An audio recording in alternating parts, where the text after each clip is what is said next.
À venir pour les Marseillais. On est dans le temps additionnel depuis quasiment 45 secondes. Lopez de la droite vers la gauche, il est bien frappé. Ouais, il cherchait la tête de Balotelli devancé par Thiago Silva. Ballon récupéré par Mbappé, il la met derrière pour Di Maria. Il part très vite dans le couloir, mais Di Maria est bloqué par trois Marseillais. Verratti qui s'est bien battu pour récupérer cette balle et relancer avec Dagba. Dagba sur le côté avec Kerrer. Dagba, Kerrer, les deux entrants. Ballon pour Di Maria, le décalage peut être fait. Il y a Di Maria qui va la mettre sur Mbappé dans la surface de réparation, la frappe du droit. Le but. L'ouverture du score, Kylian Mbappé pour le Paris Saint-Germain dans la minute du temps additionnel. Et au moment où Lionel, tu dis, il est pas hors jeu, j'ai les yeux fixés sur l'arbitre assistant, car tout à l'heure, avec Di Maria, il a mis du temps à lever le drapeau. Di Maria, cette fois-ci, il ne l'a pas levé. Ouais. Le but pour l'instant est validé par l'arbitre Anthony Gauthier, qui doit bien évidemment discuter avec son assistant vidéo, puisque c'est comme ça que ça se passe, tant qu'il met pas le doigt à l'oreillette. C'est qu'il ne sollicite pas l'assistance vidéo pour l'aider dans sa Di Maria au départ. Alors, Di Maria au départ. Non, il y est pas. Non, il y est pas. Non, il y est pas. Non, mais Di Maria au départ de l'action fait la différence près de la surface parisienne. Alors le contrôle de Di Maria juste avant la passe décisive sur Mbappé, c'est un amour le contrôle, quoi. Bah voilà, tu vois les ballons en profondeur qu'on attendait direct du PSG. Ah ouais. Bah voilà, c'est beaucoup mieux que le jeu redondant qui nous ont procuré jusqu'à maintenant. Et le but de Kylian Mbappé, messieurs, quand même, ouais. Pour un gaucher, c'est peut-être plus simple. Pour un droitier, il faut se décaler avec le corps et à remettre le plat du pied, avec un défenseur qui revient, avec un gardien qui est dans l'axe. Elle n'était pas évidente à mettre. Mais voilà, ça va au fond, c'est ficelle. 26e but pour Kylian Mbappé, le meilleur buteur de la Ligue 1 cette saison en championnat. Ce plat du pied droit est magnifique. 1-0 pour le Paris Saint-Germain. 46e minute, 45 plus 1, puisque nous sommes dans le temps additionnel de la première période. Le contre est beau, hein, Jeannot. C'est l'action qui est belle. Hein. T'es sur un corner marseillais au départ. Et puis Kerrer, Di Maria, Mbappé et Anthony Gauthier qui siffle la mi-temps. 1-0 pour le Paris Saint-Germain. Voilà, c'était en tout cas ce qui couvait depuis, on va dire, une petite dizaine de minutes où les Parisiens faisaient la différence au milieu de terrain. Vous aviez souligné les récupérations de balles de Paredes, vous aviez souligné le ballon en profondeur, les ballons en profondeur de Verratti ou encore de Marquinhos et de Thiago Silva en sautant les lignes. C'est sur une récupération de balle très haute des Parisiens, Dagba, Kerrer, Di Maria, que Kylian Mbappé a mis cet intérieur du pied droit pour marquer le premier but parisien.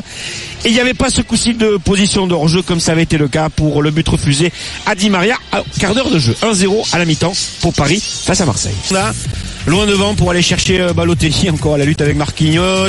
Attention, Campos a fait la différence sur Kerrer. Marquinhos à l'entrée de la surface de réparation. Le retour de Marquinhos. Campos face à Kerrer.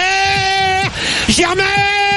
Et le but, l'égalisation de l'Olympique de Marseille. Valère Germain sur ce ballon, côté gauche, Ocampos face à Kerrer, Ocampos face à Marquinhos, Ocampos qui insiste, Ocampos qui trouve Valère Germain et qui frappe instantanément au ras du sol. Ah, c'est presque la même chose que sur l'ouverture du score de Kylian Mbappé à la 46e minute. Égalisation de l'Olympique de Marseille, Valère Germain, les sifflets dans les tribunes du Parc des Princes.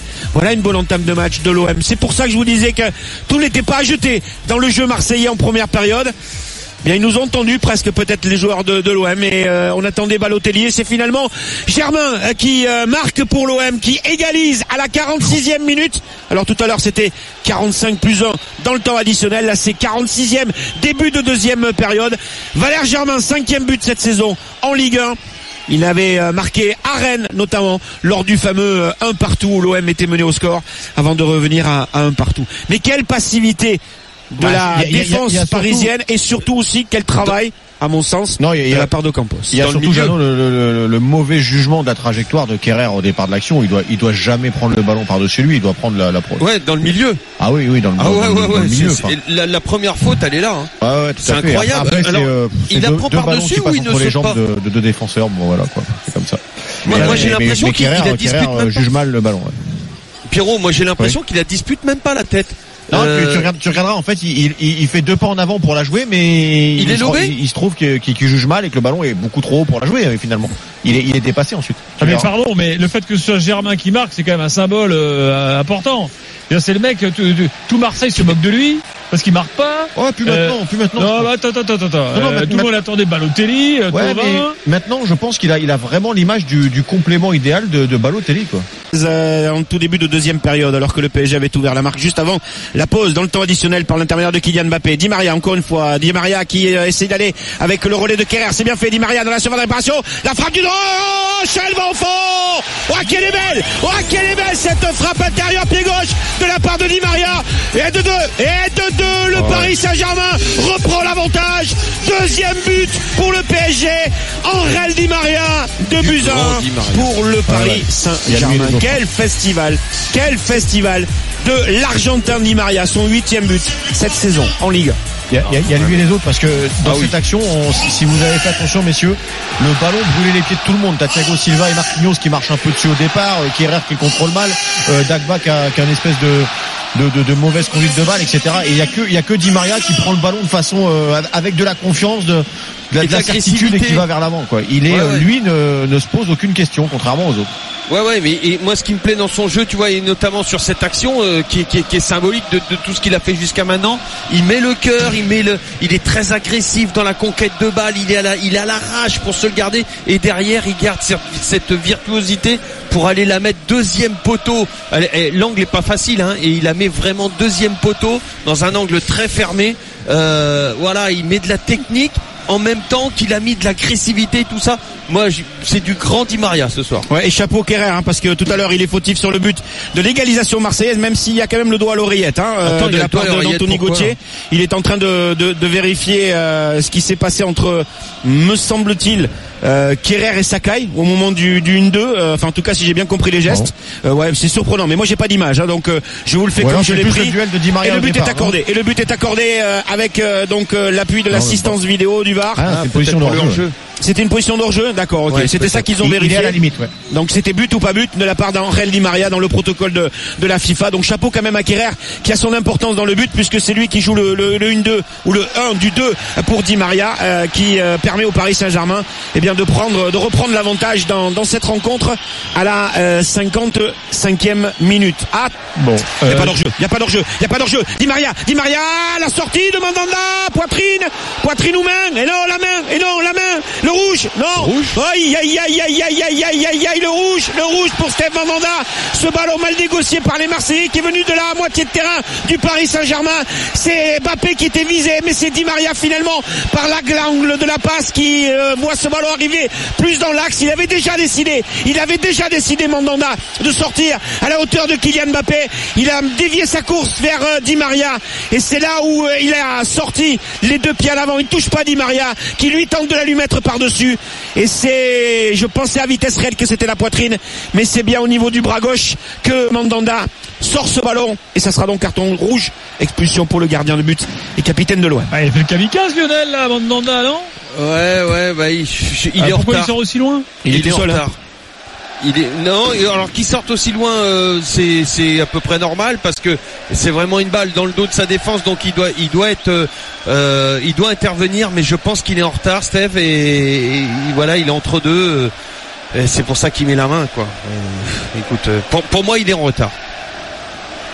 Il doit anticiper cette balle en profondeur nettement plus tôt. Attends, il y avait hors-jeu en plus. Il y a hors-jeu, hein. Ah non, il n'y a pas hors-jeu. Non, il n'y a pas hors-jeu. Il y a pas hors-jeu parce que c'est Di Maria qui la prend. Est-ce qu'on peut pas considérer qu'il fait action de jeu, puisque Di Maria va essayer de lui donner le ballon? Non, il veut pas donner le ballon à Mbappé, hein. Il la met par-dessus Mandanda, la balle, hein. Il la met par-dessus la balle. En fait, si tu veux, Gilbert, le ballon au départ, je pense que le ballon au départ, il est plus vers Mbappé, sauf qu'il a une course bizarre, et il revient dans l'axe vers Di Maria. C'est pour ça que Di Maria prend le ballon. Carton rouge. Et ça implique le fait que Mandanda est beaucoup plus court sur Di Maria qu'il ne l'était sur Kylian Mbappé. C'est pour ça qu'il fait cette sortie-là. Alors pour l'instant, le jeu est arrêté, bien évidemment, puisque Mandanda a expulsé. Faut faire venir le deuxième gardien, mais surtout, avant de parler de l'entrée de Yohan Pelé, il faut désigner le joueur qui va sortir, le joueur de champ, hein. Donc ça prend un peu plus de temps. Donc, attends, parce que là le VAR finalement n'a rien changé. Il y a pas, en tout cas, ou alors on ne sait pas si le VAR il peut intervenir, Gilbert, sur l'identité du carton rouge. Non mais il peut venir sur l'identité du carton rouge. Or là, il n'y a pas photo, c'est bien pour Mandanda. Après il y a but ou pas but, on n'y est pas dedans. Ouais, mais hors-jeu ou pas hors-jeu? Mais c'est pas dans le protocole hors-jeu. Hors-jeu c'est une conclusion d'un but, éventuellement, comme tout à l'heure pour Di Maria. C'est but ou pas but avant de parler du hors-jeu. C'est pas dans le protocole. Même s'il prend le rouge par rapport au... Là c'est rouge ou pas rouge? Est-ce qu'on est bon sur l'identité du joueur? Bah voilà, alors il y aurait pas rouge s'il était hors-jeu. Est-ce que l'action valait le rouge ou pas? C'est la question que tu te poses et après tu as l'identité du joueur. Mais si tu dis, oui, alors le protocole c'est rouge, c'est l'identité du joueur et c'est pas si rouge ou pas rouge en fait. Parce que si le protocole dit rouge ou pas rouge, tu dois revenir au hors-jeu. Bah c'est ça. Non mais il n'y a pas hors-jeu parce que c'est Mbappé qui est hors-jeu. Après vous avez les images, mais pour moi il n'y a pas d'hors-jeu. Oui, mais on peut considérer il n'a pas mis le doigt à l'oreillette une seule seconde, l'arbitre. Donc ça veut dire qu'il n'était pas en train de demander à l'assistance vidéo. Il est dans la discussion entre lui et l'assistant vidéo. C'est Balotelli qui sort. C'est Balotelli qui sort et donc c'est Yohan Pelé qui rentre. Il n'y avait pas de position d'hors-jeu, en tout cas pas jugé par l'arbitre assistant, pas jugé par Anthony Gauthier qui n'a pas demandé l'aide de l'assistance vidéo. Encore une fois, ils discutent entre eux, entre l'arbitre sur le terrain et dans le replay center, puisque c'est maintenant dans les 3/4 des stades de Ligue 1, ce n'est plus dans les coursives du stade. Donc ils parlent entre eux et s'il ne met pas le doigt à l'oreillette, il ne sollicite pas le complément au niveau de l'assistance vidéo et il ne va même pas jusqu'à voir les images. Donc pour lui, pas de doute. Bon, donc Pelé rentre, toujours demain pour Paris, si vous nous rejoignez. Donc voilà, c'est comme ça maintenant avec la VAR. Il faut qu'on vous explique des trucs qu'on comprend pas nous-mêmes pendant 10 minutes. Mais là en plus on explique des choses sans qu'il y ait eu utilisation du VAR. Mais là on est quand même pas mal là sur le coup. Et on a perdu 5 minutes. Et donc coup franc à suivre pour Paris, du coup Marseille à 10. Mais on a perdu 3 minutes, mais pas sur l'utilisation du VAR, sur le carton rouge de Mandanda. Et donc après il faut que tu t'installes dans ta zone technique à prendre la décision de demander à Pelé de sortir le survêtement parce qu'il n'avait peut-être pas prévu de mettre rentrer, les chaussures. de mettre ses chaussures exactement, et puis derrière de prendre la décision de sortir un joueur. En l'occurrence, c'est Balotelli qui est sorti. Puis là, on va suivre le coup franc.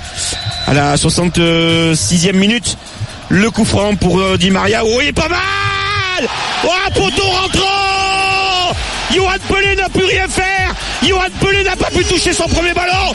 Yohan Pelé qui rentrait après l'expulsion de Mandanda à la place de Balotelli pour être à 10 contre 11. L'intérieur du pied gauche de Di Maria, il est tout simplement fabuleux, extraordinaire.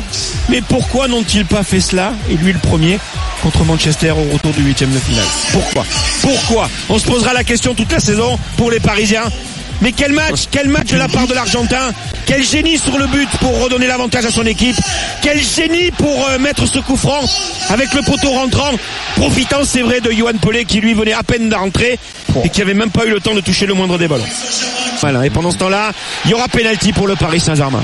Il y aura pénalty pour le Paris Saint-Germain avec une poussette de Tchaleta Sarr sur Kylian Mbappé. Avec ce ballon. Il met sa jambe entre les jambes de Mbappé, je crois aussi. Je crois que c'est en bas que ça se passe, Jeannot. Regarde, tu vas voir. Oui. Ouais. J'ai pas. C'est Sakai, c'est Sakai, je pense, qui fait la faute. C'est Sakai le premier. Ah oui, Sakai et derrière il y a Tchaleta Sarr. Ok. Ouais. Eh ben il y aura l'occasion de voir un doublé pour Kylian Mbappé. Vous en avez parlé dans les paris RMC tout à l'heure, puisqu'il a décidé d'aller frapper le penalty. Alors ça peut être un doublé de Kylian Mbappé. Enfin s'il la met, oui, je suis d'accord avec toi. Ou ça peut être un triplé de Di Maria, qui est à côté du ballon. Je crois pas qu'il lui laisse. Si. Bah il discute. Voilà, c'est pour Di Maria là, franchement. Je crois que ils sont là, non, allez, c'est moi, non, c'est toi, s'il te plaît, vas-y, sois sympa. C'est comme ça que ça se passe le dimanche matin. On vérifie surtout s'il y a bien faute ou pas. Le dimanche matin, c'est moi qui décide. J'ai dit toi de tir. Ouais, c'est confirmé. Il y a faute quand même. Non, mais il y a faute. Il y a faute. Il y a faute de Sakai. Ouais, mais il avait le doigt sur l'oreillette, on lui confirmait quoi. Ben c'est le protocole. Faute ou pas faute par rapport à cette action-là. C'est-à-dire penalty, conséquence du penalty ou pas.